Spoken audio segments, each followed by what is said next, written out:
Hello, this is question 3 on your June 2022 mechanics paper, the A-level one, where you have a particle, P mass is 4 kilograms, is at rest at the point A on a smooth horizontal plane. Time t0 to forces, these two, where lambda and mu are constant, are applied to P. Given that P moves in the direction of this vector, you have to show that there is a relationship between lambda and mu, that is this one here. Yeah. So we know the particle is going to move in the direction of the resultant force. The resultant force is going to be the sum of these two, because there is no friction, and they are the only two forces that are acting.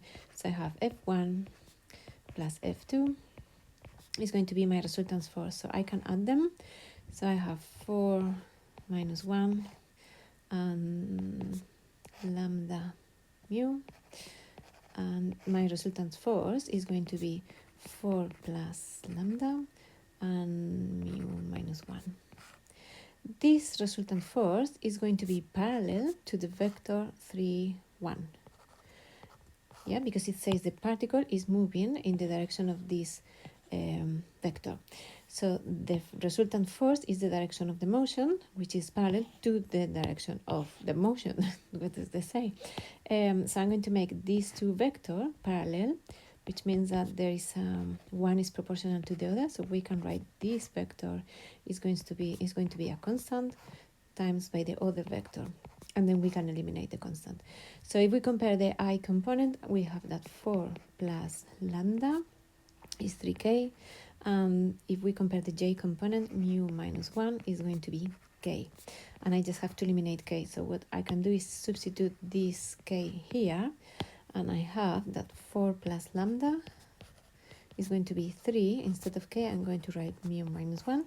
And when you expand this bracket and reorganize, you have this equation here. Yeah, so you have lambda minus 3 mu plus 7 is 0. That's what you wanted to prove. Yeah. So this is the first part. Then they say at time t 4 seconds, P passes through point B. Given that lambda is 2, find the length of AB. So the particle started at rest at point A. So it's just moving from A to B, really. From I have A, I have B. A is when t is 0, B is when t is 4. Yeah, and I have to find that length. I have the time, and I can find the acceleration. So I'm going to use SUVAT to find the distance. But first I'm going to find the acceleration, and I know that the force as a vector is mass acceleration, where force and acceleration are vectors and mass is a scalar. So my resultant force, I found it before, is this one here. They say that lambda is 2, but I have a connection between lambda and mu, which is this one. So if lambda is if lambda is 2, that means that 2 plus 7 is 9, is going to be 3 mu, so mu is 3. If lambda is 2 and mu is 3, I have my resultant force. So my resultant force is going to be 4 plus lambda, so 4 plus 2, 6, and mu minus 1, 3 minus 1, 2. So this is my resultant force. But if I substitute here, I have that my resultant force, 6, 2, is going to be my mass, that they say is 4 kilograms, time my acceleration. So my acceleration vector will have two components. I don't know them, but what I'm going to do is to compare the I component and the j component, which means that 6 is going to be 4 times a1.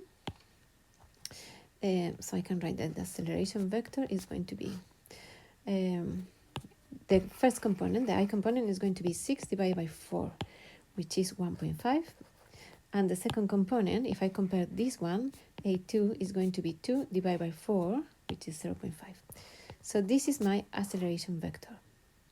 If I want to use SUVAT, I'm going to find the magnitude of that acceleration vector. So the magnitude of the acceleration vector is going to be square root of 1.5 squared plus 0.5 squared.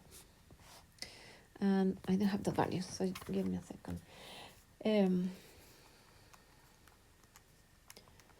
That is root of 10 divided by 2, and I can leave that way. I like that way. So that's the magnitude of the acceleration. And now I can apply SUVAT. So I'm going to write SUVAT this way. They ask me about the displacement. They say the initial velocity is 0. Is at the beginning is at rest. So when t is 0, the particle is at rest. So the initial velocity is 0. Final velocity, we don't need, they don't ask, they don't give it to us, so nothing. This is root 10 divided by 2. And the time, they say is 4 seconds, I believe. Time 4 seconds, yeah? So the time is 4 seconds. So what we are going to do is apply, if you search for the SUVAT equations, we need one without v, which is S is ut plus 1/2 a t squared. S is what we need. This first term is 0 because u is 0. And then I have 1/2 acceleration, root of 10 divided by 2, and t squared, which is 4 squared. So I have 16 divided by 4, which is 4. So 4 root 10 meters because it's my displacement. And that's it. We can just evaluate with the calculator if you want, but this is perfect if you leave that way. Yeah, and this is all with this question.